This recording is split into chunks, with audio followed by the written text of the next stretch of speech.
तुमच्या computer skills upgrade करायच्या आहे? दिशा कम्प्युटर इन्स्टिट्यूट घेऊन आले आहेत महा डिस्काउंट ऑफर। आता कोणताही कोर्स करा फक्त 1800 रुपयांमध्ये। आज माननीय मुख्यमंत्री देवेंद्र फडणवीसजी यांच्या अध्यक्षतेखाली मंत्रिमंडळाची बैठक संपन्न झाली आणि या बैठकीमध्ये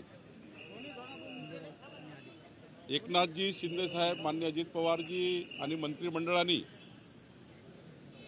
महाराष्ट्रातल्या पिकाचं जे नुकसान झालं आहे, घर पडलेले आहेत, काही मोठ्या प्रमाणात जे नुकसान झालं आहे, या सर्व नुकसानग्रस्तांना, शेतकऱ्यांना केंद्र शासनाच्या आपत्ती व्यवस्थापन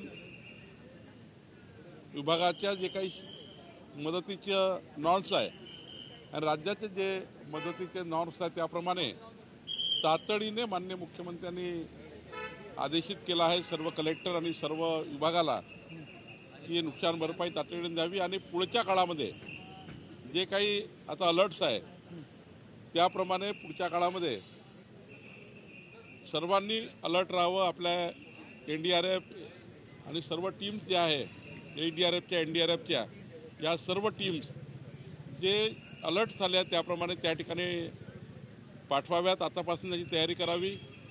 कुठल्याही परिस्थितीत जीवहानी आणि वित्तहानी होणार नाही याची काळजी या ठिकाणी प्रशासनाने घ्यायची असे निर्देश माननीय मुख्यमंत्री मोदी यांनी दिले। आज महसूल खात्यामध्ये एक अत्यंत महत्त्वाचा निर्णय आज मंत्रिमंडळामध्ये झाला। माननीय मुख्यमंत्री देवेंद्र फडणवीसजींनी विधानसभा निवडणुकीमध्ये शेतकऱ्यांना आश्वासन दिलं होतं की शेतकऱ्यांना त्यांच्या शेतीची आपसामध्ये डिव्हिजन करायचं असेल, वाटणी करायची असेल तर शेतकऱ्यांना एकूण रेडी रेकनरच्या 1% पैसे लागायचे।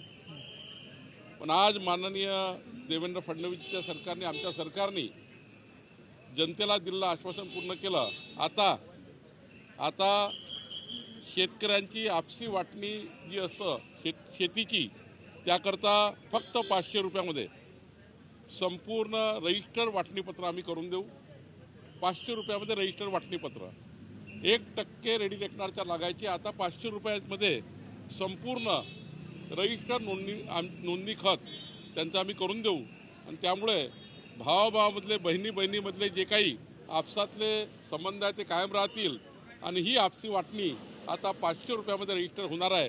त्यामुळे शेतकऱ्यांना जे 1% पैसे लागायचे एकूण संपूर्ण रेडी रेकनरच्या ती फार मोठी किंमत शेतकऱ्याला द्यावी लागायची।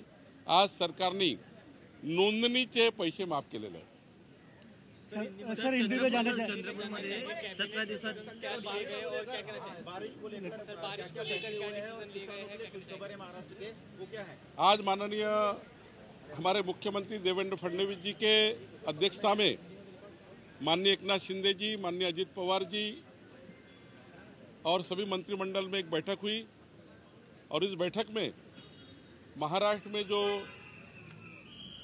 बारिश आई है और हमने कभी देखा नहीं था कि मुंबई के कुलाबा जैसे एरिया में 200 mm का इतना बारिश होगा और महाराष्ट्र में भी कई जगह ऐसी बारिश हुई, पुणे में हुई, बारामती में हुई, सब महाराष्ट्र में हुई है। ये बारिश में जिन जिन व्यक्तियों का, जिन जिन घरों का, जानवरों का या फिर घर गिरे हैं, ये सारा नुकसान जो हुआ इसका प्रेजेंटेशन आज इस कैबिनेट में हुआ। और आगे क्या अलर्ट्स है, महाराष्ट्र में कहाँ और बारिश होने वाली है, अगले 15 दिन में क्या अलर्ट्स है, उसको देखते हुए माननीय मुख्यमंत्री जी ने 2 निर्णय लिए। एक तो जिनका नुकसान हुआ है वो जो केंद्र सरकार के आपत्ति व्यवस्थापन के सारे जो नियम है और राज्य के आपत्ति व्यवस्थापन के नियम है, सारे नियमों से मदद मिलनी चाहिए और जिन जिन का नुकसान हो उसको नुकसान भरपाई देनी चाहिए। ये निर्णय और स्ट्रांगली सभी जिलाधिकारी, सभी प्रशासन के अधिकारी को दिया गया। माननीय मुख्यमंत्री जी ने दूसरा कहा कि आने वाले दिनों में ADRF, NDRF की टीमें जहाँ जहाँ पे अलर्ट दिख रहा है वहाँ पे अभी से डिप्यूट कर देनी चाहिए। तो सारी टीमें वहाँ चली गई है।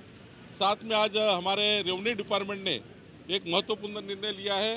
किसानों में अगर अपने बेटे और बेटियों में आपस में जमीन बांटना है तो ये जमीन बांटने के लिए रेडी रेकनर के 1% पैसा किसानों को लगता था डॉक्यूमेंट रजिस्टर करने के लिए।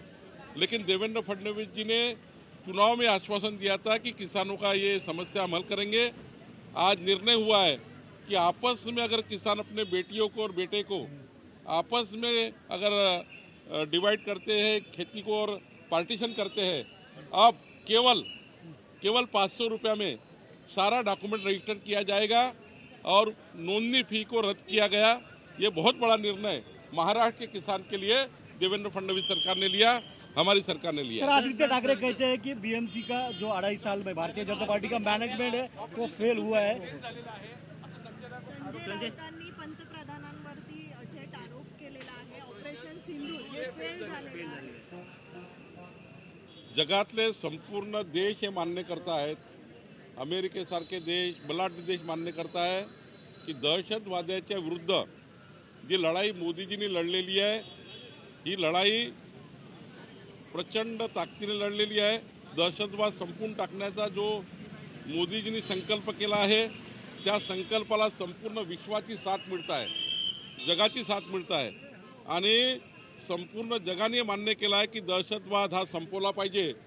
मोदीजींनी संपूर्ण जगाला आव्हान केलं की भारताने केलेली कारवाईप्रमाणे आपण सर्व एक येऊया आणि या देशातला जगातला दहशतवाद संपूया। जर जगाने मान्य केलं तर आज संजय राऊत वगैरे कोण आहे, कुणाची बरोबरी करताय? आणि त्यामुळं यांना आता त्यांच्या पायाखालची वाळू सरकलेली आहे। ऑपरेशन सिंदूर हे या जगातला दहशतवाद संपवण्याकरता सुरुवात आहे आणि ज्या पद्धतीने मोदीजींनी आणि आमच्या सैनिकांनी हा पराक्रम केला आहे, 140 कोटी भारतीयांनी मान्य केला आहे। संजय राऊतनी मान्य केलं की नाही केलं काय फरक पडतो? सर, संजय राउत कहते हैं कि ऑपरेशन सिंदूर जो है वो फेल हुआ है। इस तरह से उनका बयान को देखते हो। संजय बता रहे ऑपरेशन सिंदूर कितना कामयाब है, भारत आतंकवाद के खिलाफ किस तरह से एकजुट है। वहाँ पे संजय राउत की पार्टी की प्रियंका चतुर्वेदी है, लेकिन संजय राउत यहाँ पर कह रहे कि ये विफल है, इस्तीफा देना चाहिए। पूरे विश्व ने, अमेरिका जैसे देश ने और पूरे विश्व के सारे देशों ने ये मान्य किया है कि मोदी जी ने जो दहशतवाद के खिलाफ कदम उठाया है वो कदम पूरे विश्व को आगे लेके जाने वाला कदम है। पूरे विश्व ने साथ देने की बात की है।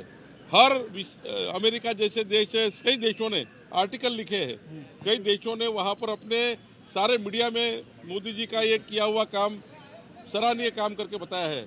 और पूरे विश्व ने ये सोचा है कि मोदी जी का दहशतवाद के खिलाफ जो उन्होंने निर्णय लिया है ऑपरेशन सिंदूर जैसा, इसको आगे लेके जाए और पूरे विश्व से दहशतवाद खत्म करे। और जिस प्रकार से मोदी जी ने ऑपरेशन सिंदूर की बात की है उसी प्रकार से पूरे विश्व में भी है और महाराष्ट्र के और देश के 140 करोड़ जनता ने स्वीकार किया है। ये संजय राउत कौन होता है? ये संजय राउत के वजह से उद्धव ठाकरे जी की शिवसेना पूरी समाप्त हो चुकी है। ये संजय राउत वक्फ बोर्ड के सुधारना विधेयक को उसको मदद करने वाला है। ये पाकिस्तान की भाषा बोलता है संजय राउत पाकिस्तान की भाषा बोलता है। और जिस प्रकार से पूरा देश मान्य कर ले, 140 करोड़ जनता तिरंगा यात्रा निकाल रही है, हर गांव में तिरंगा यात्रा, छोटे छोटे बच्चे तिरंगा लेकर गांव में घूम रहे हैं। जाके देखे, ये मुंबई में घर से बाहर निकलते और बोलते ऑपरेशन सक्सेस नहीं हुआ, पूरे देश मान्य कर रहा है, छोटे छोटे बच्चे तिरंगा लेकर घर घर घूम रहे हैं। तो ये जो है ना, ये सटिया गए हैं और इनकी पार्टी पूरी बर्बाद करने का काम संजय राउत ने किया है। आगे भी ये बर्बादी करेंगे और महाराष्ट्र का नाम खराब करने का काम, मैं तो ये कहता हूँ 14 करोड़ जनता का नाम संजय राउत खराब कर रहे हैं। जो 14 करोड़ जनता ने मान्य कर लिया कि ऑपरेशन सिंदूर ये मोदी जी ने और हमारे सैनिकों ने पूरी तरह से सक्सेस किया। और इसके बाद देश में मोदी जी ने कहा है अगर इसके बाद दहशतवाद की यहाँ पे बात होती है तो हम युद्ध करेंगे, ये भी मोदी जी ने कहा है। ये भी सराहनीय बात पूरे महाराष्ट्र मानने की और देश ने मानने की। आदित्य ठाकरे कहते हैं बीजेपी का पाणी भरताना पाहायला मिळालं, मात्र MMRDA ने आधीच अहवाल दिला होता का मुंबईमध्ये अशा प्रकारची मेट्रो जी आहे ती यशस्वी होऊ शकत नाही. कसं बघते याकडे? काल मेट्रोमध्ये पाणी भरलेलं आहे, मात्र 2017 मध्ये MMRDA ने अहवाल दिलेला होता. तर कुठेतरी हे जे मेट्रो आहेत अशा प्रकारची मेट्रो सक्सेस होऊ शकणार नाही.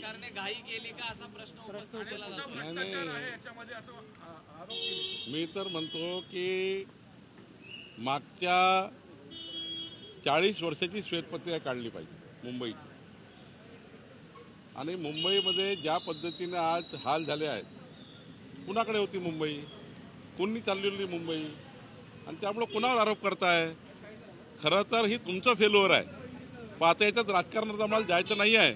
माननीय मुख्यमंत्री देवेंद्र फडणवीसजी, माननीय एकनाथजी, अजित पवारजी, आमच्या सरकारने आता मुंबईकडे पुढच्या काळामध्ये आता बघा 200 मिलीमीटर पाऊस पडला आणि इतक्या कमी वेळामध्ये काही गोष्टी घडणार आहे 200 मिलीमीटर पाऊस पडल्यामुळं. त्यामुळे मला असं वाटतं आता घर बसल्या हे घरकोंबडे आहेत, ज्यांनी सरकारमध्ये असताना घरून सरकार चालवले असे लोक आता बेडकासारखे बाहेर आले आहेत आणि ते टराव करते आहेत. तर मला असं वाटतं सरकार जेव्हा असताना तेव्हा तुम्हाला निर्णय करायचे होते, ते निर्णय केले नाही. आत्ता आमचं सरकार ज्या पद्धतीनं मुंबईला पुढे नेत आहे त्या ठिकाणी घरून बसून घरकोंबड्यासारखे टराव करतात आहे. मला वाटतं याच्यामध्ये काही अर्थ नाही. आमचं सरकार, देवेंद्र फडणवीसचं सरकार मुंबईवर पूर्ण लक्ष ठेवून आहे आणि प्रत्येक मेट्रोला, प्रत्येक रस्त्याला डिझाईन करण्याचं काम आमचं सरकार व्यवस्थित करत आहे, व्यवस्थित केलं आहे.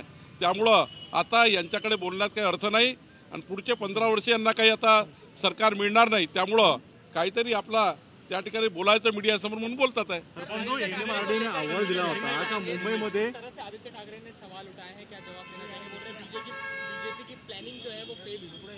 देखिए, जिनके पास 40 साल महानगर पालिका थी, जिन्होंने खुद मुख्यमंत्री पोस्ट पर रहकर यहाँ महाराष्ट्र में काम किया, क्या 2.5 साल में क्या नहीं हो सकता है? 2.5 साल में कुछ किया नहीं, घर में बैठे रहे. केवल 2 बार मंत्रालय में आए मुख्यमंत्री कार्यकाल के समय उद्धव ठाकरे जी. उनके जेब को तो मैंने कभी पेन भी देखा नहीं है. तो मुझे लगता है कि आज ये बातें आप करते हो, तो आपको सत्ता दी थी, आपके पास 40 साल कारपोरेशन थी, आपने सारा डुबा दिया. मैं तो बोलता है कि कारपोरेशन का व्हाइट पेपर निकालना चाहिए, 40 साल का व्हाइट पेपर निकालना चाहिए कारपोरेशन का. और ऐसा व्हाइट पेपर दिखेगा लोगों को, फिर मालूम होगा किसने क्या किया है.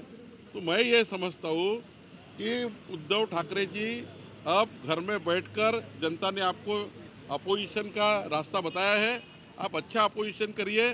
केवल संभ्रम तैयार करके, जनता में कन्फ्यूजन तैयार करके ये राजनीति सक्सेस नहीं होती है. राजनीति डेवलपमेंट की होनी चाहिए, डेवलपमेंट में बात करनी चाहिए. उन्हें बताना चाहिए कि भाई क्या गलत है, क्या सही है. ऐसी बात बोल दिया ये गलत है, ये अच्छा नहीं हुआ, ये अच्छा नहीं हुआ, ऐसे से कोई चलता नहीं है. हमारी सरकार, देवेंद्र फडणवीस सरकार निश्चित रूप से मुंबई को अच्छा काम करेगी. और दिख रहा है आपको दिख रहा है क्या क्या काम देवेंद्र फडणवीस सरकार ने किया, एकनाथ शिंदे सरकार ने किया है. अजित पवार जी हमारे साथ अभी अच्छे से फाइनेंस मिनिस्टर करके काम कर रहे हैं. तो मुझे ऐसा लगता है हमारी सरकार, महायुति सरकार अच्छा काम कर रही है, मुंबई को आगे लेके जाएगी. और पिछले 40 साल में जितने काम नहीं हुए अगले 5 साल में पूरे हो गए. और उद्धव ठाकरे जब 5 साल के बाद मुंबई घूमेंगे, उनको भी नहीं मालूम कि मुंबई इतनी बदल गई है. मला तुमच्या कम्प्युटर स्किल्स अपग्रेड करायच्या आहे? दिशा कम्प्युटर इन्स्टिट्यूट घेऊन आले आहेत महा डिस्काउंट ऑफ. आता कोणताही कोर्स करा फक्त 1800 रुपयांमध्ये.